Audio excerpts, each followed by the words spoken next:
Wow, Carla at Rose Ann magpapalagay na pala ng braces sa ngipin, Carla lalong gumaganda dahil dito. Yan malalaman natin yan mamaya.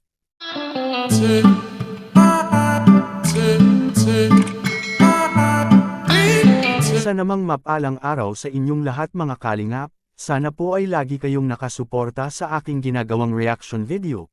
At kung nagustuhan po natin ang ganitong kwento, huwag po nating kalimutang mag-subscribe sa maliit na channel na ito, at paunawa ating tapusin ang kabuohang nilalaman nito. Siyempre huwag din nating kalimutang suportahan ang ama ng kalingap na si Val Santos Matubang at Kalingap Rab.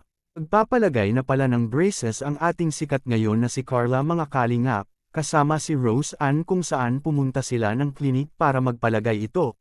Grabe ang ganda na siguro ni Carla mga kalingap na magpalagay siya ng braces sa kanyang ngipin, sapagkat bagay na naman sa kanya iyon na magkaroon ng braces mga kalingap. Para nang mayaman si Carla niyan mga kalingap, dahil napaka-attracted nun pag tayo ay magpalagay ng ganyan, lalo na si Carla na maganda na tapos maputi pa mga kalingap. Tiyak nakapansin-pansin ito sa mga viewers at mga fans pati na rin sa mga manunood kay Carla mga kalingap. Siguradong magagandahan ito si Papa Jumps kay Carla ngayon na naka-braces na. Talagang magugulat na lang siya pag nangitian ito kay Carla mga kalingap. Ibang-iba na talaga ang Carla natin ngayon na mas ini-improve niya ang kanyang sarili, sa mga bagay na hindi niya kayang gawin nun mga kalingap. Dahil pangarap niya ito na makabitin ng braces sa kanyang ngipin, para lalong tumitibay ito at maaalagaan din ng husto mga kalingap. Kaya ng marami na ang nag-sponsor sa kanyang buhay, ay maging madali na lang ang lahat ng iyon.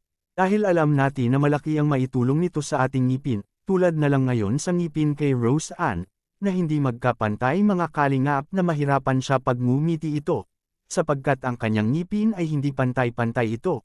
Kaya kailangan din niya na magpalagay siya ng braces mga kalingap, para matulungan nito ang pagtubo ng kanyang ngipin, na matuwid mga kalingap, para din na hindi na siya mahirapang ngumiti sa harap ng mga tao. Dahil napansin natin si Rose Ann mga kalingap, na limitado lang ang kanyang pagngiti na lagi nating nakikita sa video kay Kalingap Rab, nang dahil yun sa kanyang ngipin na tumutusok ito, kaya kailangan niya talaga mga kalingap ng braces para hindi na masugatan ang kanyang baba, at para din na maging komportable siya pag nakangiti sa harap ng maraming tao.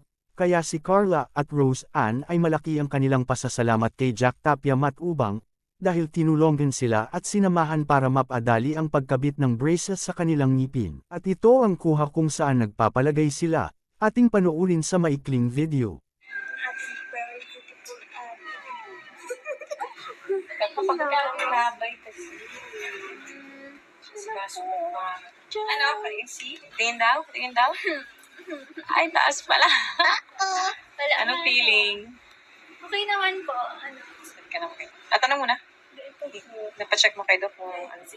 Kayong mga kalingap anong magandang maikomento nyo sa bagong braces ngayon ni Carla at Rose Ann? Please comment and God bless us all.